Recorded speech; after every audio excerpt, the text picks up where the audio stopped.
દક્ષિણ ગુજરાતમાં મેઘરાજાની જમાવટ જોવા મળી। સુરતના કતાર ગામને જોડતો કોઝવે ઓવરફ્લો થઈ ગયો છે।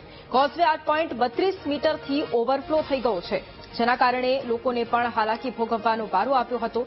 આ દ્રશ્યો છે સુરતના કે જ્યાં મેઘરાજાની જમાવટ જોવા મળી છે અને કતાર ગામને જોડતો એક કોઝવે છે કે જે ઓવરફ્લો થઈ ગયો છે। આખા દ્રશ્યો પણ આપ જોઈ રહ્યા છો। કોઝવે 8.32 મીટરથી ઓવરફ્લો થયો છે અને આજ મુદ્દે સંવાદદાતા ધ્રુવ ફોન લાઈન પર છે। ધ્રુવ, એક તરફ દક્ષિણ ગુજરાતમાં વરસાદી માહોલ અને કતાર ગામને જોડતો કોઝવે અત્યારે ઓવરફ્લો થયો છે, શું અપડેટ? બિલકુલ સાચી વાત છે। સુરત સહિત દક્ષિણ ગુજરાતમાં ભારે વરસાદની આગાહી હવામાન વિભાગે કરી હતી અને રેડ એલર્ટ પણ સુરત શહેરને જાહેર કરવામાં આવ્યું હતું। આ વચ્ચે સુરત જ નહીં પરંતુ દક્ષિણ ગુજરાતમાં પણ ભારે વરસાદ વરસી રહ્યો છે। ઉકાઈના ઉપરવાસમાં ઉકાઈ ડેમ છે તેના કેચમેન્ટ વિસ્તારમાં અને તેના ઉપરવાસમાં સતત પાણીની આવક થઈ રહી છે, જેને લઈને સતત 1,25,000 ક્યુસેક પાણી જે છે તે છોડવામાં આવી રહ્યું છે। તેને લઈને કોઝવે ઓવરફ્લો થઈ રહ્યો છે। કોઝવેની ભયજનક સપાટી જે છે તે 6 મીટરની છે અને હાલ તે 8.32 મીટરથી ઓવરફ્લો થઈ રહ્યો છે અને તેના હાલ આ આકાશી દ્રશ્ય આપણે જોવા મળી રહ્યો છે। નયન રમ્ય આકાશી દ્રશ્ય છે જેને લઈને આ જોવા મળી રહ્યું છે। જી બિલકુલ, આભાર ધ્રુવ તમામ જાણકારી માટે। સુરતમાં ફરી એક વખત વરસાદી માહોલ જામ્યો છે અને કતાર ગામમાં વરસાદી પાણી પણ ભરાઈ ગયા છે। અનેક વિસ્તારો કે જ્યાં જળબંબાકારની સ્થિતિનું નિર્માણ થયું છે। આ દ્રશ્યો કતાર ગામના છે કે જ્યાં ફરી એક વખત વરસાદી માહોલ જામ્યો છે, જળબંબાકારની સ્થિતિનું નિર્માણ થયું છે અને અલગ અલગ વિસ્તારોમાં વરસાદી પાણી ભરાઈ જતા લોકોને પણ મુશ્કેલીનો સામનો કરવાનો વારો આવ્યો।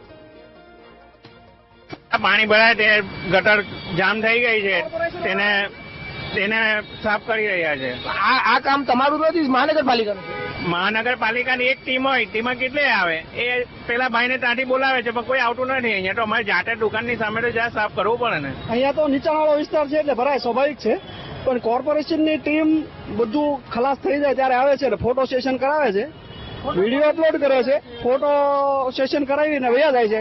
અહીંયા કહીએ છીએ કે આ મેન ગટર છે, આ બે મેન ગટર છે। અહીંયા જો આ ઢાંકણ ખુલે તો આ રોડનું લગભગ 75% પાણી વયું જાય એમ છે, પણ એ લોકો કોઈ માનતા નથી, એને કરવું નથી એટલે કરવું જ પડે ને। તંત્ર આવે ને તો શું કરીએ, સ્થાનિકો શું કરે, કસ્ટમર કેવી રીતે આવે? સાફ સફાઈ તો આપણે જાતે જ કરવી પડે ને, એ માટે કરવું જ પડે। હવે બીજું તો શું કરે? વરસાદ બંધ થઈ ગયો ને અડધો પોણો કલાક ઉપરનો સમય થઈ ગયો, હજી પાણી નથી ઉતર્યા। હજુ પણ તંત્ર આવતું જ નથી, તંત્ર ખાલી ફોટા પાડીને નીકળી જાય છે અને લારીઓ વાળાઓ અહીંયા હોય ઉભા હોય રાતના, એ બધું કચરું કરીને ચાલ્યા જાય છે, તંત્ર સાફ નથી કરતું। રાતે કોઈ આવ્યું નથી કાલે સાફ સફાઈ માટે, શું કરે? બહુ પરેશાની ઉપડે છે, દુકાનમાં પાણી ગરવાની બહુ તકલીફ પડે છે, માલ સામાન બગડે બહુ। અને અત્યારે આવશે એસએમસી વાળા લોકો ફોટા પાડીને જતા રહે છે, કાંઈ કરતા નથી, લાકડીઓ આમ કરીને ફોટા પાડીને જતા રહે છે। દક્ષિણ ગુજરાતમાં વરસાદી માહોલ જામ્યો છે। વલસાડ જિલ્લામાં પણ સાર્વત્રિક વરસાદ નોંધાયો છે। આ દ્રશ્યો વલસાડ જિલ્લાના છે કે જ્યાં કપરાડા અને ધરમપુરના જંગલમાં સૌથી વધુ વરસાદ નોંધાયો। ઉપરવાસમાં ભારે વરસાદથી મધુબન ડેમમાં પાણીની ભારે આવક થઈ છે। ભારે વરસાદથી મધુબન ડેમમાં 1 લાખ ક્યુસેક પાણીની આવક નોંધાઈ છે। ડેમના 10 દરવાજા 1.5 મીટર ખોલી દેવામાં આવ્યા છે અને નદીમાં પાણી છોડાયું છે। ડેમમાંથી 78,000 ક્યુસેક પાણી દબણગંગા નદીમાં છોડવામાં આવ્યું છે।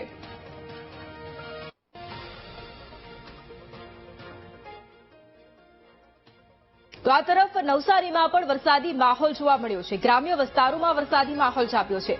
ગણદેવી, ખેરગામ, વાંસદા તાલુકાઓમાં ભારે વરસાદ નોંધાયો છે।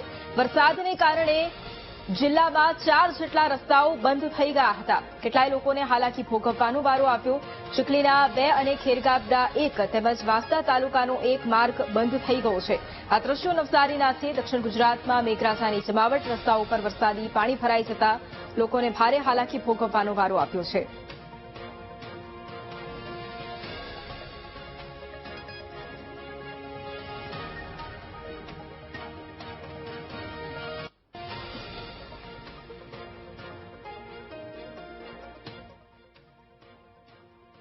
તો એક તરફ રાજ્યમાં વરસાદી માહોલ જામ્યો છે, તેવામાં મહુવામાં ધોધમાર વરસાદ વરસ્યો છે। 4 ઇંચ વરસાદ ખાબક્યો છે। નદીનું પાણી ઘૂસી જતા ભાદરા ગામ બેટમાં ફેરવાઈ ગયું છે। નીચાણવાળા વિસ્તારો છે કે જ્યાં વરસાદી પાણી ભરાઈ ગયા છે। મહુવામાં 4 ઇંચ જેટલો વરસાદ ખાબક્યો છે। ગ્રામીણ વિસ્તારમાં ધોધમાર વરસાદ પડતા નદી નાળા પણ છલકાઈ ઉઠ્યા હતા। આ દ્રશ્યો કે જ્યાં એક તરફ લોકોને હાલાકી ભોગવવાનો વારો આવ્યો, અવિરત વરસાદ વરસી રહ્યો છે અને હજુ પણ ભારે વરસાદની આગાહી કરવામાં આવી છે। 4 ઇંચ જેટલો વરસાદ ખાબકતા ઠેર ઠેર પાણી ભરાઈ ગયા।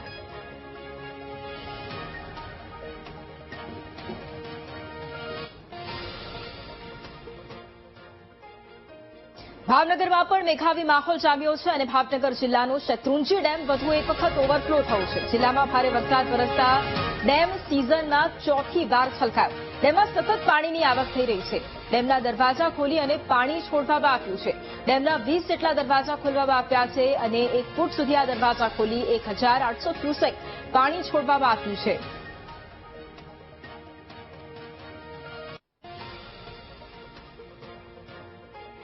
સૌરાષ્ટ્ર પંથકમાં એક તરફ મેઘાવી માહોલ જામ્યો છે। ભાવનગર જિલ્લામાં ભારે વરસાદને લઈને નદીઓના જળસ્તરમાં પણ અત્યારે સતત વધારો થઈ રહ્યો છે। જિલ્લાના પરવડી ગામમાં નદીના પાણી પણ ફરી વળ્યા હતા। તેના દ્રશ્યો પણ આપ જોઈ રહ્યા છો। ગામમાં નદીના પાણી ફરી વળતા ગામ જાણે બેટમાં ફેરવાઈ ગયું છે। ગામને જોડતો જે કોઝવે છે તે પણ પાણીમાં ગરકાવ થઈ ગયો છે અને ગામનો એક ભાગ સંપર્ક વિહોણો થયો છે। ભારે વરસાદને લીધે અલગ અલગ વિસ્તારો પાણીમાં ગરકાવ થયા છે। કાર્યાધાર પાલીતાણા રોડ પર વાહન વ્યવહારને પણ અસર પહોંચી છે।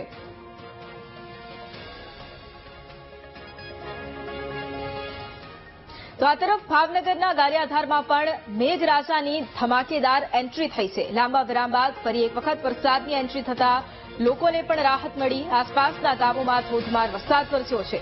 સતપડા, ડમરાળા, માનગઢ અને પરવડી સહિતના જે ગ્રામ્ય વિસ્તારો છે ત્યાં વરસાદ વરસ્યો અને સતત પડી રહેલા વરસાદને પગલે ઠેર ઠેર વરસાદી પાણી ભરાવાની પણ સમસ્યાઓ સર્જાઈ। સારો વરસાદ પડતા એક તરફ ખેડૂતોમાં પણ ખુશીની લહેર છે।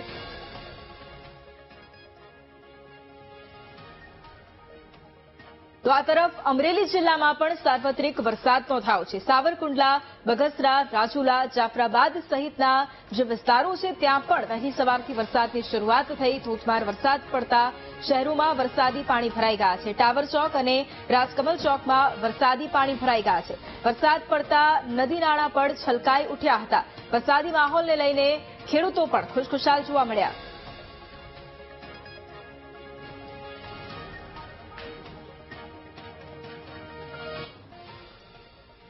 ભારે વરસાદથી ગીર સોમનાથના શિંગબડા ડેમમાં પાણીની આવક થઈ છે। કોડીનારનો શિંગબડા ડેમ સંપૂર્ણ ભરાતા 3 દરવાજા ખોલાયા છે। ડેમના 3 દરવાજા 2 ફૂટ ખોલી નદીમાં પાણી છોડવામાં આવી રહ્યું છે। જળસ્તર વધતા ગીર ગઢડા અને કોડીનારના ગ્રામ્ય વિસ્તારોને એલર્ટ કરવામાં આવ્યા છે। બંને તાલુકાના 22 ગામડાને સતર્ક રહેવા માટે પણ સૂચના આપી દેવામાં આવી છે।